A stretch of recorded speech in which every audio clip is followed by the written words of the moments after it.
ಆಟಂಕಗಳನ್ನು ಆಶೀರ್ವಾದಕರವಾಗಿ ಮಾರ್ಪಡಿಸಿಕೊಳ್ಬೇಕಾದ್ರೆ ಏನ್ ಮಾಡ್ಬೇಕು? ಅಪೊಸ್ತಲರ ಕೃತ್ಯಗಳು 19ನೇ ಅಧ್ಯಾಯ 8ನೇ ವಚನದಿಂದ ಓದುತ್ತಿದ್ದೇನೆ, ಕೇಳ್ರಿ. ಪಟ್ಟಣದಲ್ಲಿ ಪೌಲನು ಸಭಾಮಂದಿರದೊಳಗೆ ಹೋಗಿ ಪ್ರಸಂಗಿಸುತ್ತಾ ಧೈರ್ಯದಿಂದ ದೇವರ ರಾಜ್ಯದ ಕುರಿತಾಗಿ ಜನರೊಂದಿಗೆ ವಾದಿಸುತ್ತಾ ಒಡಂಬಡಿಸುತ್ತಾ ಧೈರ್ಯದಿಂದ ಮಾತಾಡುತ್ತಾ 3 ತಿಂಗಳು ಅಲ್ಲೇ ಇದ್ದನು. ಎಫೆಸ ಎನ್ನುವಂತಹ ಪಟ್ಟಣದಲ್ಲಿ ಸೇವೆ ಮಾಡುತ್ತಾ ಇದ್ದಾನೆ ಪರಿಶುದ್ಧನಾದಂತಹ ಪೌಲನು. ಅವನು ಮಾಡುತ್ತಿರುವಂತಹ ಸೇವೆ, ಆ ಪರಿಶುದ್ಧವಾದ ಸೇವೆ ಬಹಳ ಪ್ರಶಾಂತವಾಗಿ ಸಾಗಿತು. ಎಷ್ಟು ಕಾಲ ಎಂದು ಪ್ರಶ್ನಿಸುವುದಾದರೆ ಸ್ವಲ್ಪ ಕಾಲ. ಈ ದಿನ ನಮ್ಮಲ್ಲಿಯೂ ಇಂತಹ ಪರಿಸ್ಥಿತಿಯನ್ನು ಕೆಲವರು ಹಾದು ಹೋಗ್ತಿದ್ದಾರೆ. ಅಯ್ಯ, ನನ್ನ ಉದ್ಯೋಗ ಬಹಳ ಪ್ರಶಾಂತವಾಗಿ ಸಾಗಿತು. ಎಷ್ಟು ಕಾಲ? ಸ್ವಲ್ಪ ಕಾಲ. ಮತ್ತೆ ಆ ನಂತರ ಏನಾಯ್ತು? ಆಟಂಕಗಳು ಬಂದವು. ಆ ನಂತರ ಏನಾಯ್ತು? ಅಭ್ಯಂತರಗಳು ಬಂದವು. ಆ ನಂತರ ಏನಾಯ್ತು? ಅವಮಾನಗಳು ಎದುರಾದವು, ಅಪನಿಂದನೆಗಳು ಬಂದವು. ನಾನು ಪ್ರಾರಂಭಿಸಿದ ವ್ಯಾಪಾರ ಬಹಳ ಪ್ರಶಾಂತವಾಗಿ ಸಾಗಿತು. ಎಷ್ಟು ಕಾಲ? ಸ್ವಲ್ಪ ಕಾಲವೇ. ಮತ್ತೆ ಆ ನಂತರ ಆಟಂಕಗಳು ಎದುರಾದವು. ನಾನು ಪ್ರಾರಂಭಿಸಿರುವಂತಹ ಸೇವೆ ಬಹಳ ಅದ್ಭುತವಾಗಿ ಅದು ಮುಂದೆ ಸಾಗಿತು. ಎಷ್ಟು ಕಾಲ? ಸ್ವಲ್ಪ ಕಾಲ. ಮತ್ತೆ ಆ ನಂತರ ಎಷ್ಟೋ ಆಟಂಕಗಳು ಬಂದವು. ವಿವಾಹವಾದ ನಂತರ ನಾನು ನನ್ನ ಗಂಡ ಬಹಳ ಪ್ರಶಾಂತವಾಗಿ ಬಹಳ ಸಂತೋಷವಾಗಿ ಜೀವಿಸಿದೆವು. ಎಷ್ಟು ಕಾಲ? ಸ್ವಲ್ಪ ಕಾಲ. ಆ ನಂತರ ಒಬ್ಬರ ಮೇಲೊಬ್ಬರಿಗೆ ಅನುಮಾನ ಉಂಟಾಯ್ತು. ಒಬ್ಬರನ್ನೊಬ್ಬರು ನಿಂದಿಸುವಂತಹ ಪರಿಸ್ಥಿತಿ ಎದುರಾಯ್ತು. ಒಬ್ಬರನ್ನೊಬ್ಬರು ನಂಬಲಾರದಂತಹ, ಒಬ್ಬರನ್ನೊಬ್ಬರು ಪ್ರೀತಿಸಲಾರದಂತಹ ಪರಿಸ್ಥಿತಿ ಎದುರಾಯ್ತು. ಆಟಂಕಗಳು ಬಂದಿವೆ. ಈ ದಿನ ಪ್ರಿಯ ಸಹೋದರ ಸಹೋದರಿಯರೇ, ನಿಮ್ಮ ಜೀವಿತದಲ್ಲಿ ಯಾವುದನ್ನು ಪ್ರಾರಂಭಿಸಿ ಯಾವುದನ್ನು ಮುಂದುವರಿಸುತ್ತಾ ಇರುವಾಗ ಆಟಂಕಗಳು ಎದುರಾದವೋ, ಅಭ್ಯಂತರಗಳು ಎದುರಾದವೋ ಎಂದು ನನಗೆ ಗೊತ್ತಿಲ್ಲ.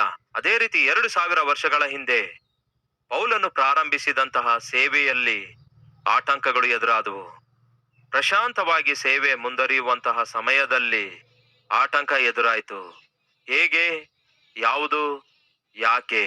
ನೀವು ಜಾಗ್ರತೆಯಿಂದ ಪರಿಶೀಲಿಸಿ ನೋಡುವುದಾದರೆ ಪೌಲನು ಅನೇಕ ಕೃಪಾ ವರಗಳಿಂದ ತುಂಬಲ್ಪಟ್ಟವನಾಗಿದ್ದ. ಪೌಲನಿಗಿರುವಂತಹ ಕೃಪೆ, ಪೌಲನು ಹೊಂದಿಕೊಂಡ ಕೃಪೆ, ಪೌಲನಿಗಿರುವಂತಹ ಕೃಪಾ ವರಗಳು ಎಲ್ಲಿ ಪೌಲನಿಗೆ ಗರ್ವಿಷ್ಠನನ್ನಾಗಿ ಮಾಡುತ್ತವೋ ಎಂಬುದಾಗಿ, ಅವನ ಶರೀರದೊಳಗೆ ಒಂದು ಮುಳ್ಳು ಇಡಲ್ಪಟ್ಟಿತು ಎಂಬುದಾಗಿ ಪೌಲನು ಒಂದು ಸಂದರ್ಭದಲ್ಲಿ ಹೇಳುತ್ತಾನೆ. ಅಂದರೆ ಪೌಲನು ಬಹಳ ಅದ್ಭುತನಾದ ಆತ್ಮಿಕನಾಗಿದ್ದ, ಕೃಪಾ ವರಗಳುಳ್ಳವನಾಗಿದ್ದ. ಎಷ್ಟೇ ಕೃಪಾ ವರಗಳು ಇದ್ದಾಗಿಯೂ ಕೂಡ ಅವೆಲ್ಲವುಗಳಲ್ಲಿ ಶ್ರೇಷ್ಠವಾದದ್ದು ದೇವರ ವಾಕ್ಯವನ್ನು ಬೋಧಿಸುವಂಥದ್ದೇ. ವಾಕ್ಯವನ್ನು ಪ್ರಕಟಿಸುವಂಥದ್ದು ಅತ್ಯವಶ್ಯಕವಾಗಿತ್ತು. ಹೆಸರುಗಳು ಹೇಳುವುದು ನನಗಿಷ್ಟವಿಲ್ಲ, ಆದ್ರೆ ಕೆಲವರು ಪ್ರಪಂಚದಲ್ಲೇ ಸುಪ್ರಸಿದ್ಧವಾಗಿರುವಂತಹ ಸ್ವಸ್ಥತೆ ವರ ಉಳ್ಳಂತಹ 20, 30, 40 ವರ್ಷಗಳಿಗಿಂತಲೂ ಹೆಚ್ಚಾಗಿ ಸ್ವಸ್ಥತೆಯ ಕಾರ್ಯಗಳನ್ನು ಮಾಡುತ್ತಾ ಸ್ವಸ್ಥತೆಯ ಮಹಾಕೂಟಗಳನ್ನಿಟ್ಟು ಪ್ರಪಂಚದಾದ್ಯಂತ ತಿರುಗಾಡಿರುವ ಕೆಲವೊಂದು ಜನ ಸೇವಕರು ಈಗ ಹೊಸದಾಗಿ ಒಂದು ವಿಷಯವನ್ನು ಒತ್ತಿ ಒತ್ತಿ ಹೇಳ್ತಿದ್ದಾರೆ. ಅದೇನು ಗೊತ್ತಾ? ಸುದೀರ್ಘ ಕಾಲದವರೆಗೂ ನಾವು ಸೇವೆ ಮಾಡಿದ್ದೇವೆ. ಈ ಸೇವೆಯಲ್ಲಿ ಹೆಚ್ಚು ಶೇಕಡರಷ್ಟು ಸ್ವಸ್ಥತೆಗಳಿಗೆ ಸಮಯ ಕೊಟ್ಟಿದ್ದೇವೆ. ಸ್ವಸ್ಥತೆಗಳಿಗೋಸ್ಕರವೇ ಪ್ರಾರ್ಥನೆ ಮಾಡಿದ್ದೇವೆ. ವಾಕ್ಯವನ್ನು ನಾವು ನಿರ್ಲಕ್ಷ್ಯ ಮಾಡಿದ್ದೇವೆ. 30, 40, 50 ವರ್ಷಗಳವರೆಗೂ ಸೇವೆ ಮಾಡಿದ ನಂತರ ಇವಾಗ ಹೇಳ್ತಿದ್ದಾರೆ ಏನೆಂದು ಗೊತ್ತಾ? ಸ್ವಸ್ಥತೆಗಳಿಗಿಂತಲೂ ಅತಿ ಶ್ರೇಷ್ಠವಾದದ್ದು ಸುವಾರ್ತೆ, ಅತ್ಯಂತ ಶ್ರೇಷ್ಠವಾದದ್ದು ದೇವರ ವಾಕ್ಯ. ಆ ದೇವರ ವಾಕ್ಯವನ್ನೇ ನಿರ್ಲಕ್ಷ್ಯ ಮಾಡಿ, ಆತ್ಮ ಸಂಬಂಧವಾದ ದೇವರ ವಾಕ್ಯ, ಆತ್ಮಿಕವಾಗಿ ಒಬ್ಬ ವ್ಯಕ್ತಿಯನ್ನು ಬದುಕಿಸುವ ವಾಕ್ಯವನ್ನು ನಾವು ನಿರ್ಲಕ್ಷ್ಯ ಮಾಡಿ ಶರೀರಕ್ಕೆ ಸಂಬಂಧಪಟ್ಟ ರೋಗಗಳನ್ನು ವಾಸಿ ಮಾಡಲೇ ನಾವು ಹೆಚ್ಚು ತವಕಿಸಿದೆವು. ಸ್ವಸ್ಥತೆಗಾಗಿಯೇ ಹೆಚ್ಚು ಪ್ರಾರ್ಥಿಸಿದೆವು. ಆದರೆ ರಕ್ಷಣೆಯ ಕಾರ್ಯ ನಿರ್ಲಕ್ಷ್ಯ ಮಾಡಿದೆವು ಎಂದು ಈಗ ಅವರು ಒಪ್ಪಿಕೊಳ್ತಿದ್ದಾರೆ. ಪರಿಶುದ್ಧನಾದಂತಹ ಪೌಲನು ಸ್ವಸ್ಥತೆಯ ವರ ಉಳ್ಳವನಾಗಿದ್ದ, ಆದರೆ ಅದಕ್ಕೋಸ್ಕರವೇ ಸೇವೆ ಮಾಡಲಿಲ್ಲ. ನಶಿಸಿ ಹೋಗುವಂತವರನ್ನು ರಕ್ಷಣೆಯೊಳಗೆ ನಡೆಸುವುದಕ್ಕಾಗಿಯೇ ಸೇವೆ ಮಾಡಿದ. ಎಫೆಸೆ ಎಂಬ ಪಟ್ಟಣಕ್ಕೆ ಹೋದಾಗ ಏನ್ ಮಾಡ್ತಾನೆ? 3 ತಿಂಗಳು ಏನ್ ಮಾಡ್ದ ಹೇಳಿರಿ? ವಾಕ್ಯವನ್ನೇ ಬೋಧಿಸಿದ. ಸ್ವಸ್ಥಪಡಿಸುವ ವರ ಅವನಿಗೆ ಇದ್ರೂ ಕೂಡ ವಾಕ್ಯವನ್ನೇ ಬೋಧಿಸಿದ. ಮತ್ತೊಮ್ಮೆ ಹೇಳ್ತೇನೆ ಕೇಳಿ, ಸ್ವಸ್ಥತೆ ಒಬ್ಬ ವ್ಯಕ್ತಿಯನ್ನು ರಕ್ಷಿಸುವುದಿಲ್ಲ. ಒಬ್ಬ ವ್ಯಕ್ತಿಯನ್ನು ಸ್ವಸ್ಥತೆ ದೇವರ ಕಡೆಗೆ ಆಕರ್ಷಿಸಬಹುದೇನೋ, ಆದ್ರೆ ರಕ್ಷಿಸಲಾರದು. ರಕ್ಷಿಸುವಂತದ್ದು ಕೇವಲ ದೇವರ ವಾಕ್ಯವಾಗಿದೆ. ಯೇಸು ಕ್ರಿಸ್ತನ ಕುರಿತಾದಂತಹ ಸುವಾರ್ತೆಯ ಸತ್ಯ ಮಾತ್ರವೇ ಒಬ್ಬ ವ್ಯಕ್ತಿಯನ್ನು ರಕ್ಷಣೆಗೆ ನಡೆಸುವಂತದ್ದಾಗಿದೆ. ಅಂತಹ ನಂಬಿಕೆಯಿಂದ ಕೂಡಿದವನಾಗಿ ಸತ್ಯ ತಿಳಿದುಕೊಂಡಂತಹ ಪೌಲನು ವಾಕ್ಯವನ್ನು 3 ತಿಂಗಳವರೆಗೂ ಅಲ್ಲಿ ಬೋಧಿಸುತ್ತಾನೆ. ಹಾಗೆ 3 ತಿಂಗಳುಗಳವರೆಗೂ ಬೋಧಿಸಿದ ನಂತರ ಚೆನ್ನಾಗಿ ಸೇವೆ ನಡೆಯುತ್ತಾ ಇದೆ, ಪ್ರಶಾಂತವಾಗಿ ಸೇವೆ ಮುಂದುವರಿಯುತ್ತಾ ಇದೆ ಅಂದುಕೊಂಡ ಸಮಯದಲ್ಲಿ ಸಡನ್ ಆಗಿ ಆಟಂಕಗಳು ಬಂದವು. ಬಹುಶಃ ಈ ದಿನ ನೀವು ಕೂಡ ಸೇವೆ ಮಾಡುವಂತಹ ಒಬ್ಬ ಸೇವಕನಾಗಿರಬಹುದು, ಒಬ್ಬ ಸಭಾಪಾಲಕನಾಗಿರಬಹುದು, ಸುವಾರ್ತಿಕನಾಗಿರಬಹುದು.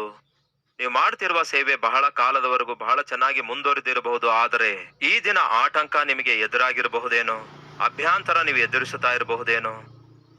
ನಿಮ್ಗನಿಸುತ್ತಾ ಇರಬಹುದು, ನನ್ನ ಸೇವೆ ಸಭೆ ಅಲ್ಲ ಕಲ್ಲೋಲವಾಗುತ್ತಾ ಇದೆ ಎಂದು ಅನಿಸುತ್ತಾ ಇರಬಹುದು. ಹಾಗಾದ್ರೆ ಇಂತಹ ಆಟಂಕಗಳು ಎದುರಾದಾಗ ಏನ್ ಮಾಡ್ಬೇಕು? ಪರಿಶುದ್ಧನಾದ ಪೌಲನ ಸೇವೆ ಆಟಂಕಕ್ಕೆ ಒಳಗಾಯಿತು. ಈ ದಿನ ವಾಕ್ಯ ಕೇಳುತ್ತಿರುವ ನಿಮ್ಮಲ್ಲಿ ಯಾರಾದ್ರೂ ಆಟಂಕಗಳನ್ನು ಹಾದು ಹೋಗ್ತಾ ಇದ್ದೀರಾ? ಅಭ್ಯಂತರಗಳನ್ನು ಹಾದು ಹೋಗ್ತಾ ಇದ್ದೀರಾ? ಅಪಾಯಕರವಾದ ಆಪತ್ತಿನ ಸಮಯದಲ್ಲಿ ನೀವು ಪ್ರಯಾಣ ಮಾಡ್ತಾ ಇದ್ದೀರಾ? ಹಾಗಾದ್ರೆ ಹೇಗೆ ಅದನ್ನು ಆಶೀರ್ವಾದಕರವಾಗಿ ಮಾಡಿಕೊಳ್ಬೇಕೆಂದು ನೋಡೋಣ ಬನ್ನಿ.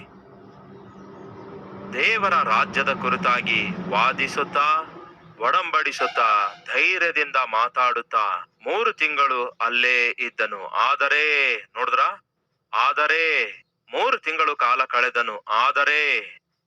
ಆದರೆ ಇಲ್ಲವೇ ಕೆಲವರು ತಮ್ಮ ಮನಸ್ಸುಗಳನ್ನು ಕಠಿಣ ಮಾಡಿಕೊಂಡು, ಕೆಲವರಿಂದ ಆಟಂಕ ಬಂತು. ಯಾರಿಗೆ? ಪೌಲನ ಸೇವೆಗೆ. ಕೆಲವರಿಂದ. ಯಾರು ಅವರು? ಕಠಿಣವಾದ ಮನಸ್ಸುಳ್ಳವರು. ಈ ದಿನ ನಿಮ್ಮ ಉದ್ಯೋಗದಲ್ಲಿ ನಿಮಗೆ ಆಟಂಕಗಳು ಬರಲು ಕಾರಣ ಕೆಲವರು. ಯಾರು ಅವರು? ಕಠಿಣ ಮನಸ್ಸುಳ್ಳವರು, ಇಲ್ಲವೇ ಮನಸ್ಸೇ ಇಲ್ಲದವರು, ನಿಮ್ಮ ಅಭಿವೃದ್ಧಿಯನ್ನು ನೋಡಲಾರದವರು, ನಿಮ್ಮ ಆಶೀರ್ವಾದವನ್ನು ನೋಡಿ ಆನಂದಿಸಲಾರದಂತಹ ಕೆಲವರು. ಉದ್ಯೋಗದಲ್ಲಿ ಅಲ್ಲದೆ ಇರಬಹುದು, ನಿಮ್ಮ ಕುಟುಂಬದಲ್ಲೇ ಕೆಲವರು ಇರುತ್ತಾರೆ, ನಿಮ್ಮ ಬಂಧುಗಳಲ್ಲಿ ಕೆಲವರು ಇರುತ್ತಾರೆ, ನಿಮ್ಮ ಸ್ನೇಹಿತರಲ್ಲಿ ಕೆಲವರು ಇರುತ್ತಾರೆ, ನಿಮ್ಮೊಂದಿಗೆ ಸೇವೆ ಮಾಡುವಂತಹ ಅವರೊಂದಿಗೆ ಕೆಲವರು ಇರುತ್ತಾರೆ. ಅವ್ರು ಯಾರು ಗೊತ್ತಾ? ನಿಮ್ಮ ಅಭಿವೃದ್ಧಿ ನೋಡಲಾರದವರು, ನಿಮ್ಮ ಸೇವೆಯ ಆಶೀರ್ವಾದ ನೋಡಲಾರದಂಥವರು, ನಿಮ್ಮ ಕುಟುಂಬ ಹೊಂದಿಕೊಳ್ತಿರುವ ಆಶೀರ್ವಾದ ನೋಡಿ ಸಹಿಸಲಾರದಂಥವರು ಖಂಡಿತವಾಗಿಯೂ ಇರುತ್ತಾರೆ. ಯಾರು? ಕಠಿಣ ಮನಸ್ಸುಳ್ಳವರು. ಹಾಗೆ ಕಠಿಣ ಮನಸ್ಸುಳ್ಳಂತಹ ಕೆಲವರು ಪೌಲನ ಸೇವೆಗೆ ಆಟಂಕ ಪಡಿಸುತ್ತಾರೆ. ಅದೇ ರೀತಿ ಕಠಿಣವಾದಂತಹ ಕೆಲವರು ನಿಮ್ಮ ಜೀವಿತದಲ್ಲಿ ನೀವು ಹೊಂದುತ್ತಿರುವ ಆಶೀರ್ವಾದಗಳನ್ನು ಆಟಂಕ ಪಡಿಸುವ ಪ್ರಯತ್ನ ಮಾಡ್ತಿರಬಹುದು. ನಿಮ್ಮ ಕುಟುಂಬದಲ್ಲಿ ನಿಮಗೆ ಕ್ಷೇಮ ಸಮಾಧಾನವೇ ಇಲ್ಲದಂತೆ ಮಾಡುತ್ತಿರಬಹುದು. ಉದ್ಯೋಗದಲ್ಲಿ ನೀವು ಹೊಂದಿಕೊಳ್ಳಬೇಕಾದಂತಹ ಗುರುತನ್ನು, ಹೊಂದಿಕೊಳ್ಳಬೇಕಾದ ಪ್ರಮೋಷನ್, ಹೆಚ್ಚಾಗಬೇಕಾದಂತಹ ಸಂಬಳ ಹೆಚ್ಚಾಗಲಾರದಂತೆ ಮಾಡ್ತಿರಬಹುದು. ಯಾರಿವರು? ಕೆಲವರು. ಹೀಗೆ ನಿಮ್ಮ ಜೀವಿತದಲ್ಲಿ ಆಟಂಕಗಳು, ಅಭ್ಯಂತರಗಳು ಕೆಲವರಿಂದ ಬರುತ್ತಾ ಇರುವುದಕ್ಕಾಗಿ ಅಳೋಣ ಅಂತೀರಾ? ನಿರುತ್ಸಾಹ ಪಡೋಣ ಅಂತೀರಾ? ನಿರೀಕ್ಷೆ ಬಿಟ್ಟು ಬಿಡೋಣ ಅಂತೀರಾ? ನಿರಾಶೆಗೂ ನಿರುತ್ಸಾಹಕ್ಕೂ ನಮ್ಮನ್ನು ನಾವು ಒಪ್ಪಿಸಿಕೊಡೋಣ ಅಂತೀರಾ? ಇಲ್ಲವೇ ಏನ್ ಮಾಡೋಣ ಅಂತೀರಾ? ಈ ಆಟಂಕಗಳನ್ನು ಹೇಗೆ ಆಶೀರ್ವಾದಕರವಾಗಿ ಮಾರ್ಪಡಿಸಿಕೊಳ್ಳಬೇಕು? ಹೇಗೆ ಪೌಲನು ಮಾರ್ಪಡಿಸಿಕೊಂಡನು ನೋಡಿರಿ. ಕಠಿಣ ಮನಸ್ಸುಳ್ಳವರು ಕೆಲವರು ಬಂದು ತಾನು ಬೋಧಿಸುತ್ತಿರುವ ಬೋಧನೆಯನ್ನು ಅಂಗೀಕರಿಸಲಾರದೆ ವಿರೋಧಿಸುತ್ತಾರೆ. ದಯವಿಟ್ಟು ಗಮನಿಸಿರಿ ಸೇವಕರೇ, ನೀವು ಬೋಧಿಸುವಂತಹ ಬೋಧನೆ ನಿಮ್ಮ ಸಭೆಯಲ್ಲಿ ಅನೇಕರು ಅಂಗೀಕರಿಸಬಹುದು, ಕೆಲವರು ವಿರೋಧಿಸಬಹುದು. ನೀವು ಮಾಡುವ ಉದ್ಯೋಗ ವ್ಯತಿರೇಕಿಸುವಂತವರು ಇರುತ್ತಾರೆ. ಒಬ್ಬ ಸೊಸೆಯಾಗಿ ನೀವು ಎಷ್ಟೇ ಕಷ್ಟಪಟ್ಟು ಕೆಲಸ ಮಾಡಿದ್ರು ಸಹ ವಿರೋಧಿಸುವ ಅತ್ತೆ ಇರುತ್ತಾಳೆ. ಒಬ್ಬ ಗಂಡನಾಗಿ ನೀವು ಎಷ್ಟೇ ಪ್ರೀತಿಯಿಂದ ಇದ್ದಾಗಿಯೂ ವಿರೋಧಿಸುವಂತಹ ಹೆಂಡತಿ ಬಹುಶಃ ನಿಮ್ಮೊಂದಿಗೆ ಇದ್ದಿರುತ್ತಾಳೆ. ಮಕ್ಕಳನ್ನು ಎಷ್ಟೋ ಪ್ರೀತಿಸಿ ಎಷ್ಟೋ ಪ್ರೀತಿಯಿಂದ ಬೆಳೆಸಿದ್ರು ಕೂಡ ನಿಮ್ಮನ್ನೇ ವಿರೋಧಿಸುವಂತಹ ಮಕ್ಕಳು ಬಹುಶಃ ನಿಮ್ಮ ಮನೆಯಲ್ಲಿ ನಿಮ್ಮೊಂದಿಗೆ ಇದ್ದಿರುತ್ತಾರೆ. ನೀವು ಎಷ್ಟೇ ಆತ್ಮಿಕರಾಗಿ ಜೀವಿಸಿದ್ರು ಸಹ, ಎಷ್ಟೇ ವಾಕ್ಯಾನುಸಾರವಾಗಿ ಜೀವಿಸಿದ್ರು ಸಹ, ದೇವರ ಚಿತ್ತಾನುಸಾರವಾಗಿ ಜೀವಿಸಿದ್ರು ಸಹ ವಿರೋಧಿಸುವವರು ತಯಾರಾಗುತ್ತಾರೆ. It's possible. ಯೇಸು ಕ್ರಿಸ್ತನಿಗೆ ವಿರೋಧಿಸುತ್ತಾರೆ ಪ್ರಿಯರೇ ಫರಿಸಾಯರು. ಯೇಸು ಕ್ರಿಸ್ತನಿಗೆ ವಿರೋಧಿಸುತ್ತಾರೆ ಪ್ರಿಯರೇ ಶಾಸ್ತ್ರಿಗಳು. ಯೇಸು ಕ್ರಿಸ್ತನಿಗೆ ವಿರೋಧಿಸುತ್ತಾರೆ ಕೆಲವೊಂದು ಜನ ಸದ್ದುಕಾಯರು. ಹೀಗೆ ಹೊರಗಿನವರಷ್ಟೇ ಅಲ್ಲದೆ ಯೇಸು ಕ್ರಿಸ್ತನಿಗೆ ತನ್ನ ಸ್ವಂತ ಕುಟುಂಬ ಸದಸ್ಯರೇ ವಿರೋಧಿಸುತ್ತಾರೆ. ಯೇಸು ಕ್ರಿಸ್ತನು ಕೂಡ ವಿರೋಧಗಳನ್ನು ಎದುರಿಸಿದ್ದಾರೆ, ಆಟಂಕಗಳನ್ನು ಹಾದು ಹೋಗಿದ್ದಾರೆ. ಕಠಿಣ ಮನಸ್ಸುಳ್ಳ ಮನುಷ್ಯರ ಮಧ್ಯದಿಂದ ಹಾದು ಹೋಗಬೇಕಾಯ್ತು. ಆದರೆ ಕೇಳಿ ಫ್ರೆಂಡ್ಸ್, ಯೇಸು ಕ್ರಿಸ್ತನು ಎಷ್ಟೇ ಆಟಂಕಕ್ಕೆ ಒಳಗಾದ್ರೂ ಕೂಡ, ಎಷ್ಟೇ ಅವಮಾನಗಳು ಎದುರಾದ್ರೂ ಕೂಡ, ಎಷ್ಟೇ ಅಭ್ಯಂತರಗಳನ್ನು ಹಾದು ಹೋಗಬೇಕಾದ್ರೂ ಕೂಡ ಆತನಿಗೆ ತಂದೆ ಕೊಟ್ಟ ಕೆಲಸವನ್ನು ಮಾತ್ರ ಆತನು ನಿಲ್ಲಿಸಲಿಲ್ಲ. ಆತನಿಗೆ ತಂದೆ ಕೊಟ್ಟ ಜವಾಬ್ದಾರಿಕೆ ಮಾತ್ರ ಪಕ್ಕಕ್ಕೆ ತಳ್ಳಿ ಹಾಕ್ಲಿಲ್ಲ. ಸಹೋದರಿಯರೇ ಕೇಳ್ರಿ, ನಿಮ್ಮ ಗಂಡ ಯಾವಾಗಲೂ ನಿಮ್ಮನ್ನು ವಿರೋಧಿಸುತ್ತಿರಬಹುದು, ಆದಾಗ್ಯೂ ಹೆಂಡತಿಯಾಗಿ ನಿಮ್ಮ ಜವಾಬ್ದಾರಿಕೆ ನಿಲ್ಲಿಸಬೇಡಿರಿ. ನಿಮ್ಮ ಮಕ್ಕಳು ನಿಮಗೆ ಕಾಡಿಸುತ್ತಾ ಇರುತ್ತಾರೆ, ನಿಮ್ಮ ಪ್ರೀತಿ ಅರ್ಥ ಮಾಡಿಕೊಳ್ಳದೆ ನಿಮ್ಮನ್ನು ಕಾಡಿಸುತ್ತಾ ಇರ್ತಾರೆ, ಮನಸ್ಸು ಗಾಯಗೊಳಿಸುತ್ತಾರೆ, ಮನಸ್ಸು ಗಾಯ ಆಗುವ ರೀತಿಯಲ್ಲಿ ಮಾತಾಡ್ತಾರೆ. ಆದಾಗ್ಯೂ ಒಬ್ಬ ತಾಯಿಯಾಗಿ ಅವರನ್ನು ಪ್ರೀತಿಸುವುದನ್ನು ಮಾತ್ರ ಬಿಡಬೇಡಿರಿ. ತಂದೆಯಾದ ನಿಮ್ಮ ಪ್ರೀತಿಯನ್ನು ನಿಮ್ಮ ಮಕ್ಕಳು ಒಂದು ವೇಳೆ ಅರ್ಥ ಮಾಡಿಕೊಳ್ಳದೆ ನಿಮ್ಮ ಮೇಲೆ ಕಿರ್ಚಾಡ್ತಿರಬಹುದು, ನಿಮ್ಮ ಮನಸ್ಸು ನೋಯಿಸ್ತಿರಬಹುದು. ಅವರು ತಮ್ಮ ಮಾತಿನಿಂದ, ಕ್ರಿಯೆಗಳಿಂದ ನಿಮಗೆ ನೆಮ್ಮದಿ ಇಲ್ಲದಂತೆ ಮಾಡ್ತಿರಬಹುದು. ಆದಾಗ್ಯೂ ತಂದೆಯಾಗಿ ನಿಮ್ಮ ಜವಾಬ್ದಾರಿಕೆಯನ್ನು ನಿರ್ವಹಿಸಿರಿ. ಇಂಥ ಕಠಿಣ ಮನಸ್ಸುಳ್ಳ ಮಕ್ಕಳಿಗಾಗಿ ನಾನು ಯಾಕೆ ಕಷ್ಟಪಡಬೇಕು? ಈ ರೀತಿ ಮಾತು ಕೇಳಲಾರದಂತಹ ಮಕ್ಕಳಿಗೋಸ್ಕರ ನಾನು ಯಾಕೆ ಕಷ್ಟಪಟ್ಟು ದುಡಿಯಬೇಕು? ನನ್ನ ಮಾತಿಗೆ ಬೆಲೆ ಕೊಡದೇ ಇರುವಂತಹ ಹೆಂಡತಿಗೋಸ್ಕರ, ಮಕ್ಕಳಿಗೋಸ್ಕರ ನಾನು ಯಾಕೆ ಕಷ್ಟಪಡಬೇಕು ಎಂಬ ಪ್ರಶ್ನೆ ಒಂದು ವೇಳೆ ನಿಮಗೆ ಬರೋದಾದರೆ ನೀವು ಕಷ್ಟಪಡೋದಿಲ್ಲ. ಆದರೆ ಒಬ್ಬ ಗಂಡನಾಗಿ, ಒಬ್ಬ ತಂದೆಯಾಗಿ ನಿಮ್ಮ ಜವಾಬ್ದಾರಿಕೆ ನೀವು ನಿರ್ವಹಿಸಬೇಕು. ಎಲ್ಲಿ ವಿರೋಧಗಳ ಮಧ್ಯದಲ್ಲಿ, ಎಲ್ಲಿ ಆಟಂಕಗಳ ಮಧ್ಯದಲ್ಲಿ, ಯೇಸು ಕ್ರಿಸ್ತನು ಆಟಂಕಗಳ ಮಧ್ಯದಲ್ಲಿ, ವಿರೋಧಗಳ ಮಧ್ಯದಲ್ಲಿ, ಶತ್ರುಗಳ ಮಧ್ಯದಲ್ಲಿ ದೇವರು ಆತನಿಗೆ ಕೊಟ್ಟ ಜವಾಬ್ದಾರಿಕೆಯನ್ನು ಚೆನ್ನಾಗಿ ನಿರ್ವಹಿಸಿದ್ರು. ಪ್ರಿಯರೇ, ನೀವೊಂದು ವೇಳೆ ಜಾಗ್ರತೆಯಿಂದ ಓದುವುದಾದ್ರೆ ಯೋಹಾನ ಸುವಾರ್ತೆ 17ನೇ ಅಧ್ಯಾಯದಲ್ಲಿ ಯೇಸು ಒಂದು ಮಾತು ಹೇಳ್ತಾರೆ. ತಂದೆಯೇ, ನೀನು ಮಾಡಬೇಕೆಂದು ನನಗೆ ಕೊಟ್ಟ ಕೆಲಸವನ್ನು ನಾನು ಪೂರ್ತಿಯಾಗಿ ಮಾಡಿ ಮುಗಿಸಿದ್ದೇನೆ ಅನ್ನುತ್ತಾರೆ. ಆ ವಚನ ನೋಡೋಣ ಬನ್ನಿ. ಯೋಹಾನ 17:4. ಮಾಡಬೇಕೆಂದು ನೀನು ನನಗೆ ಕೊಟ್ಟ ಕೆಲಸವನ್ನು ಸಂಪೂರ್ಣವಾಗಿ ನೆರವೇರಿಸಿ ನಿನ್ನನ್ನು ಭೂಲೋಕದಲ್ಲಿ ಮಹಿಮೆ ಪಡಿಸಿದೇನೋ ಅನ್ನುತ್ತಾರೆ. ಫ್ರೆಂಡ್ಸ್, ದೇವರು ನಮಗೆ ಕೊಟ್ಟ ಜವಾಬ್ದಾರಿಕೆಗಳನ್ನು ಆಟಂಕಗಳ ಮಧ್ಯದಲ್ಲಿ, ಅಭ್ಯಂತರಗಳ ಮಧ್ಯದಲ್ಲಿ ನಾವು ನಿರ್ವಹಿಸುವುದಾದರೆ ಬೈಬಲ್ ಹೇಳುತ್ತದೆ ಅದು ದೇವರನ್ನೇ ಮಹಿಮೆ ಪಡಿಸುತ್ತದಂತೆ. ಒಬ್ಬ ಸೇವಕನಾಗಿ, ಒಬ್ಬ ಸೇವಕಳಾಗಿ ಆಟಂಕಗಳ ಮಧ್ಯದಲ್ಲಿ, ಆಪತ್ತಿನ ಮಧ್ಯದಲ್ಲಿ, ಅವಮಾನಗಳ ಮಧ್ಯದಲ್ಲಿ ದೇವರು ನಿಮಗೆ ಕೊಟ್ಟ ಸೇವೆಯನ್ನು ಮುಂದುವರಿಸುವಂತದ್ದು, ದೇವರು ನಿಮಗೆ ಕೊಟ್ಟಂತಹ ಸಭಾ ಸೇವೆಯನ್ನು ಮುಂದುವರಿಸುವಂತದ್ದು, ನಿಮ್ಮ ಕೈಗೆ ಕೊಡಲ್ಪಟ್ಟ ಸೇವೆಯನ್ನು ಶಕ್ತಿಗೆ ಮೀರಿ ಒಂದು ವೇಳೆ ನೀವು ಕೊನೆಗಾಣಿಸುವುದಾದರೆ ಅದು ದೇವರನ್ನೇ ಮಹಿಮೆ ಪಡಿಸುತ್ತದೆ. ಆಗ ಸೈತಾನನು ಬಂದು ಸಾಧಾರಣವಾಗಿ ಒಂದು ಮಾತು ಹೇಳ್ತಾನೆ, ಗುರ್ತೇ ಸಿಗದಂತಹ ಈ ಕೆಲಸ ಎಷ್ಟು ಕಾಲ ಮಾಡ್ತೀರಿ? ಇವೆಷ್ಟೇ ಕಷ್ಟಪಟ್ಟರು ಗುರ್ತಿಸಲ್ಪಡ್ತಿಲ್ಲ, ಎಷ್ಟೇ ಪ್ರಯಾಸ ಪಡ್ತಿದ್ರು ಗುರ್ತಿಸಲ್ಪಡ್ತಿಲ್ಲ. ಮಾತ್ರವಲ್ಲದೆ ಅವಮಾನಗಳು, ಆಟಂಕಗಳು. ಯಾಕೆ ಮಾಡ್ಬೇಕು ಈ ಕೆಲಸ? ಏನ್ ಲಾಭ ಇದೆ ಇದರಿಂದ? ಸೈತಾನನು ಬಂದು ಹೀಗೆ ಅನೇಕ ರೀತಿಯಲ್ಲಿ ಬೇಸರಗೊಳಿಸುವ ಪ್ರಯತ್ನ ಮಾಡ್ತಾನೆ. ಏನ್ ಲಾಭ ಇದೆ? ಆಟಂಕ, ಅಭ್ಯಂತರಗಳ ಮಧ್ಯದಲ್ಲಿ ನನ್ನ ಜವಾಬ್ದಾರಿಕೆಗಳನ್ನು ನಿರ್ವಹಿಸುವುದರಿಂದ ಏನಿದೆ ಲಾಭ? ಒಬ್ಬ ಹೆಂಡತಿಯಾಗಿ ಎಷ್ಟು ಕಾಲ ಸಹಿಸಿಕೊಳ್ಬೇಕು? ಅರ್ಥ ಮಾಡಿಕೊಳ್ಳಲಾರದ ಗಂಡನಿರುವಾಗ, ಅವಮಾನಗೊಳಿಸುವ ಗಂಡನಿರುವಾಗ ಯಾವ ರೀತಿ ನಾನು ಕೆಲಸ ಮುಂದುವರಿಸಲಿಕ್ಕಾಗತ್ತೆ, ಜವಾಬ್ದಾರಿಕೆ ಮುಂದುವರಿಸಲಿಕ್ಕಾಗತ್ತೆ? ನಾನು ಬಹಳ ಬೇಸತ್ತು ಹೋಗ್ತಿದ್ದೇನೆ, ಹಾಗಾಗಿ ಒಂದು ನಿರ್ಣಯಕ್ಕೆ ಬಂದಿದ್ದೇನೆ. ಯಾವ ನಿರ್ಣಯ? ಬಿಟ್ಟು ಬಿಡಬೇಕಂದುಕೊಳ್ತಿದ್ದೇನೆ ಎನ್ನುವಂಥವ್ರು ಇದ್ದೀರಾ ನಮ್ಮ ಮಧ್ಯ? ಗಂಡ ಮಾಡುವ ಗಲಾಟೆಯಿಂದ, ಗಂಡ ಕೊಡುವ ಕಾಟದಿಂದ, ಗಂಡ ಉಂಟು ಮಾಡುವಂತಹ ಆಟಂಕಗಳಿಂದ, ಗಂಡನಿಗಿರುವ ಅನುಮಾನದಿಂದ ಬಿಟ್ಟು ಬಿಟ್ಟು ಹೊರಟು ಹೋಗೋಣ ಎಂದು ಅಂದುಕೊಳ್ತಾ ಇದ್ದೀರಾ? ಅದು ದೇವರ ಚಿತ್ತವಲ್ಲ. ಆಟಂಕಗಳ ಮಧ್ಯದಲ್ಲಿಯೂ ನೀವು ಮುಂದುವರಿಯಬೇಕು. ಹೇಗೆ? ಒಬ್ಬ ಹೆಂಡತಿಯಾಗಿ. ಅಭ್ಯಂತರ ಮಧ್ಯದಲ್ಲಿ ನೀವು ಮುಂದುವರಿಯಬೇಕು. ಹೇಗೆ? ಒಬ್ಬ ಗಂಡನಾಗಿ. ಈ ಆಟಂಕಗಳ ಮಧ್ಯದಲ್ಲಿ, ಈ ಅಭ್ಯಂತರಗಳ ಮಧ್ಯದಲ್ಲಿ ತಂದೆಯಾಗಿ, ತಾಯಿಯಾಗಿ ನಿಮ್ಮ ಜವಾಬ್ದಾರಿಕೆ ನೀವು ನಿರ್ವಹಿಸಬೇಕು. ಅದರಿಂದ ಏನಿದೆ ಬ್ರದರ್ ಪ್ರಯೋಜನ? ನೀವು ಯಾರನ್ನು ಸೇವಿಸುತ್ತಾ ಇದ್ದೀರೋ ಆ ದೇವರು ಸಂತೋಷಿಸುತ್ತಾರೆ, ಆ ದೇವರು ಹರ್ಷಿಸುತ್ತಾರೆ. ಯಾಕೆ ತಾನೇ ಈ ಭೂಲೋಕದಲ್ಲಿ ನಮಗೆ ಆಪತ್ತುಗಳು, ಆಟಂಕಗಳು ಇದ್ದಾಗಿಯೂ ಕೂಡ ಅವುಗಳನ್ನು ಎದುರಿಸುತ್ತಾ ನಾವು ಮುಂದೆ ಸಾಗಬೇಕು ಗೊತ್ತಾ? ಅದೇ ದೇವರ ಚಿತ್ತ. ಉದಾಹರಣೆಗೆ ನೋಡೋಣ ಬನ್ನಿ. ಕೊರಿಂಥದವರಿಗೆ ಬರೆದ 2ನೇ ಪತ್ರಿಕೆ 11ನೇ ಅಧ್ಯಾಯ 23ನೇ ವಚನ ಓದುತ್ತಿದ್ದೇನೆ, ಕೇಳ್ರಿ. ಅವರು ಕ್ರಿಸ್ತನ ಸೇವಕರೋ? ಬುದ್ಧಿ ಸ್ವಾಧೀನವಿಲ್ಲದವನಾಗಿ ಮಾತಾಡುತ್ತೇನೆ. ಅವರಿಗಿಂತ ನಾನು ಹೆಚ್ಚಾಗಿ ಸೇವೆ ಮಾಡುವವನಾಗಿದ್ದೇನೆ. ಅವರಿಗಿಂತ ಹೆಚ್ಚಾಗಿ ಸೇವೆಯಲ್ಲಿ ಪ್ರಯಾಸ ಪಟ್ಟೇನು. ಅವರಿಗಿಂತ ಹೆಚ್ಚಾಗಿ ಸೆರೆಮನೆಯೊಳಗೆ ಬಿದ್ದೆನು. ಅವರಿಗಿಂತ ಹೆಚ್ಚಾಗಿ ಪೆಟ್ಟು ತಿಂದೆನು. ಅನೇಕ ಸಾರಿ ಮರಣದ ಬಾಯಿಯೊಳಗೆ ಸಿಕ್ಕಿಕೊಂಡೆನು. ಯಹೂದ್ಯರಿಂದ 5 ಸಾರಿ 1 ಕಡಿಮೆ 40 ಏಟುಗಳನ್ನು ತಿಂದೆನು. 3 ಸಾರಿ ಚಡಿಗಳಿಂದ ಹೊಡಿಸಿಕೊಂಡೆನು. 1 ಸಾರಿ ಜನರು ಕೊಲ್ಲುವುದಕ್ಕೆ ಕಲ್ಲೆಸೆದರು. ನಾನಿದ್ದ ಹಡಗು ಒಡೆದು ಶ್ರಮೆ ಪಟ್ಟೆನು. 1 ರಾತ್ರಿ ಹಗಲು ಸಮುದ್ರದಲ್ಲೇ ಕಳೆದೆನು. ಅನೇಕ ಸಾರಿ ಪ್ರಯಾಣದಲ್ಲಿ ನದಿಗಳಲ್ಲಿ ಆಪತ್ತುಗಳನ್ನು, ಕಳ್ಳರಿಂದ ಬಂದ ಆಪತ್ತುಗಳನ್ನು, ನನ್ನ ಸ್ವಜನರಿಂದ ಆಪತ್ತುಗಳನ್ನು, ಅನ್ಯ ಜನರಿಂದ ಆಪತ್ತುಗಳನ್ನು, ಪಟ್ಟಣದಲ್ಲಿ ಆಪತ್ತುಗಳನ್ನು, ಅರಣ್ಯದಲ್ಲಿ ಆಪತ್ತುಗಳನ್ನು, ಸಮುದ್ರದಲ್ಲಿ ಆಪತ್ತುಗಳನ್ನು, ಕಪಟ ಸಹೋದರರಿಂದ ಆಪತ್ತುಗಳನ್ನು ಎದುರಿಸಿದೆನು. ಪ್ರಯಾಸ ಶ್ರಮೆಗಳಿಂದ ಕೆಲಸ ನಡೆಸಿ ಅನೇಕ ಸಾರಿ ನಿದ್ದೆಗೆಟ್ಟು ಹಸಿವೆ ಬಾಯಾರಿಕೆಗಳನ್ನು ಪಟ್ಟು ಅನೇಕ ಸಾರಿ ಉಪವಾಸವಾಗಿಯೂ ಚಳಿಯಲ್ಲಿಯೂ ವಸ್ತ್ರವಿಲ್ಲದವನಾಗಿದ್ದೆನು. ಇನ್ನೂ ಹೇಳಬೇಕಾದಂತಹ ಅನೇಕ ಸಂಗತಿಗಳು ಇವೆ. ಇವುಗಳಲ್ಲದೆ ಎಲ್ಲಾ ಸಭೆಗಳ ವಿಷಯವಾದ ಚಿಂತೆಯು ನನಗಿದೆ. ಈ ಭಾರವು ದಿನ ದಿನ ನನ್ನನ್ನು ಪೀಡಿಸುತ್ತದೆ. ಎಷ್ಟು ವಿಧವಾದ ಆತಂಕಗಳನ್ನು ಪೌಲನು ಎದುರಿಸಿದನು ನೋಡಿ. ಎಷ್ಟೋ ಆತಂಕಗಳನ್ನು ಎದುರಿಸುತ್ತಾನೆ ನೋಡಿ. ಹಾಗೆ ಆತಂಕ ಎದುರಿಸಿದ ಪೌಲ ಏನ್ ಹೇಳ್ತಾನೆ ಗೊತ್ತಾ? ಫಿಲಿಪ್ಪಿ ಪತ್ರಿಕೆಗೆ ಹೇಳ್ತಾನೆ, ಸಹೋದರರೇ, ನಾನು ಈಗಾಗಲೇ ಸಿದ್ಧಿಗೆ ಬಂದೆನೆಂದು ಯೋಚಿಸುವುದಿಲ್ಲ, ಆದರೆ ಒಂದನ್ನು ಮಾತ್ರ ಮಾಡುತ್ತಿದ್ದೇನೆ.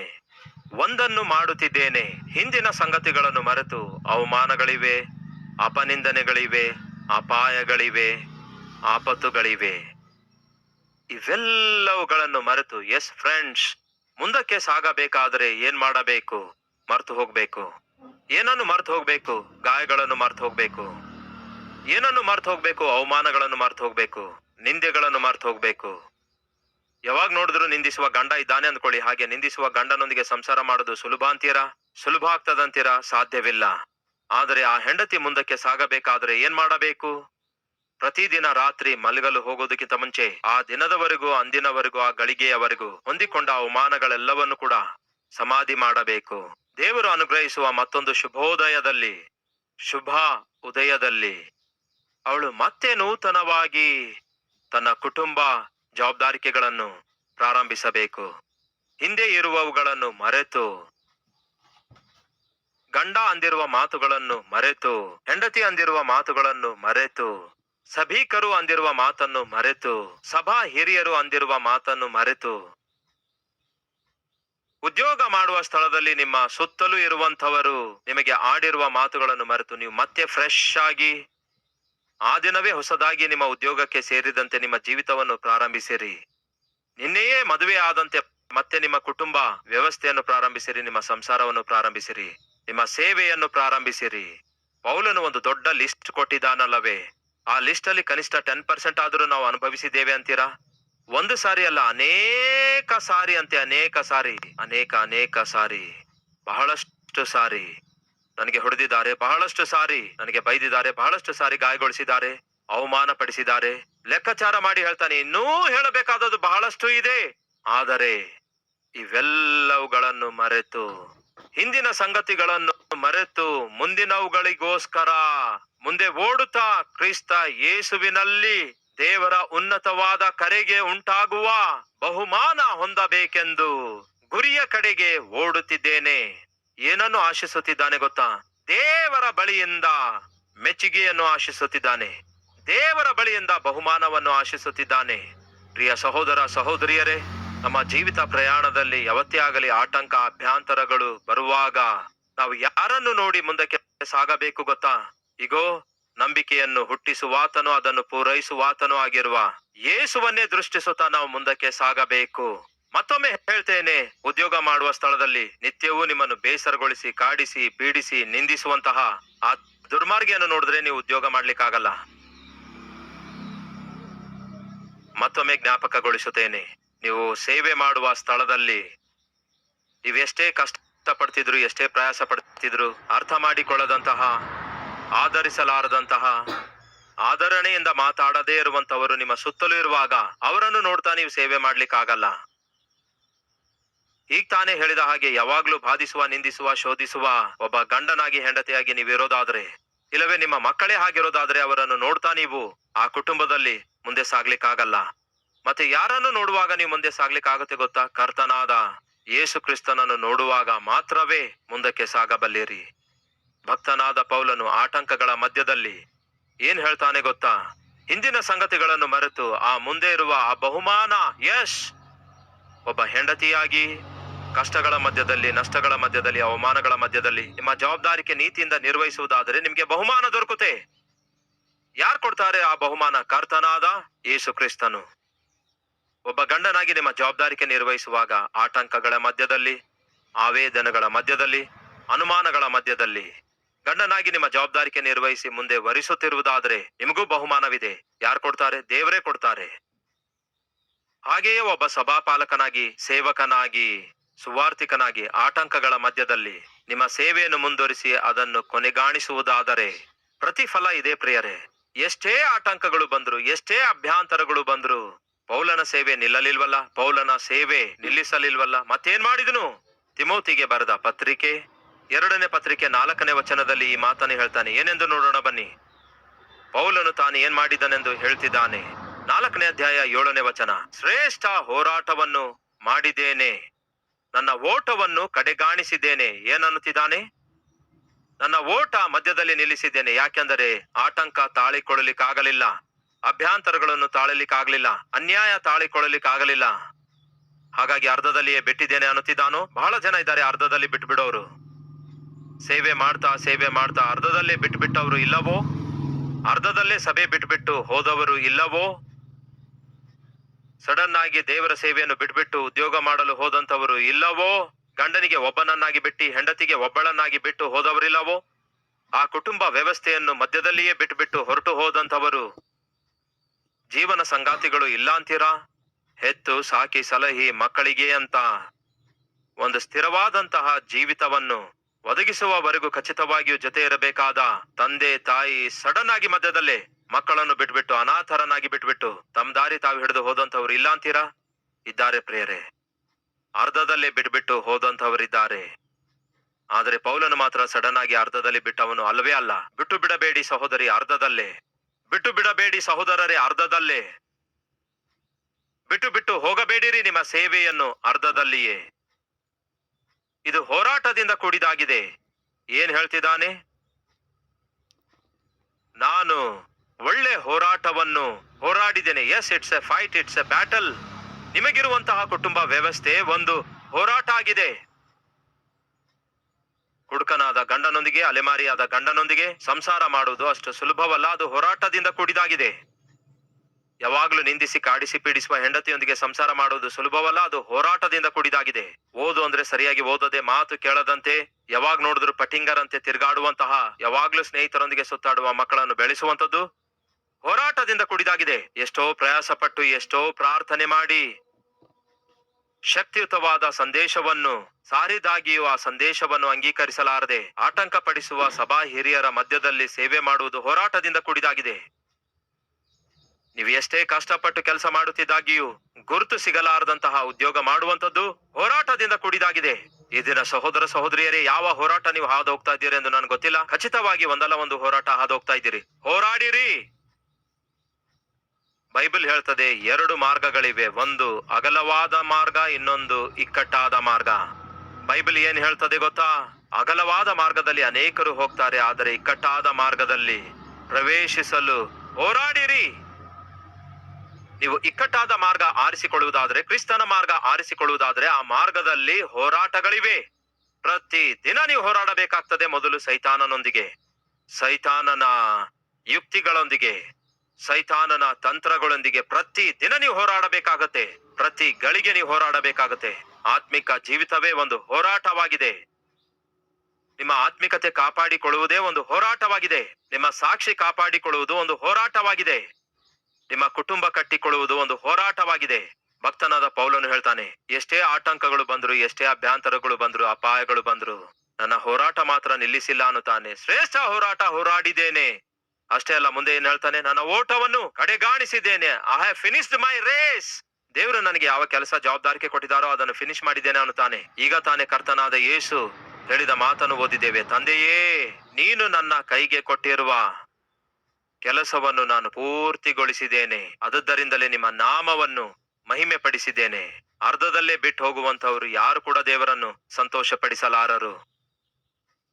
ಸಡನ್ ಆಗಿ ಅರ್ಧದಲ್ಲೇ ಹೆಂಡತಿಯನ್ನು ಬಿಟ್ಟು ಹೋಗುವಂತವರು, ಸಡನ್ ಆಗಿ ಮಕ್ಕಳನ್ನು ಕೂಡ ಮಧ್ಯದಲ್ಲೇ ಬಿಟ್ಟು ಹೋಗುವಂತವರು, ಸಡನ್ ಆಗಿ ಉದ್ಯೋಗ ಮಧ್ಯದಲ್ಲಿ ಬಿಟ್ಟು ಹೋಗುವಂತವರು, ಕೆಲಸ ಮಧ್ಯದಲ್ಲೇ ಬಿಟ್ಟು ಹೋಗುವಂತವರು, ಸಡನ್ ಆಗಿ ಅರ್ಧದಲ್ಲೇ ಸೇವೆ ಬಿಟ್ಟು ಹೋಗುವಂತವರು, ದಯವಿಟ್ಟು ಕೇಳ್ರಿ. ಅಂಥವರು ಸಂತೋಷವಾಗಿರಲಾರರು, ದೇವರನ್ನು ಕೂಡ ಸಂತೋಷ ಪಡಿಸಲಾರರು.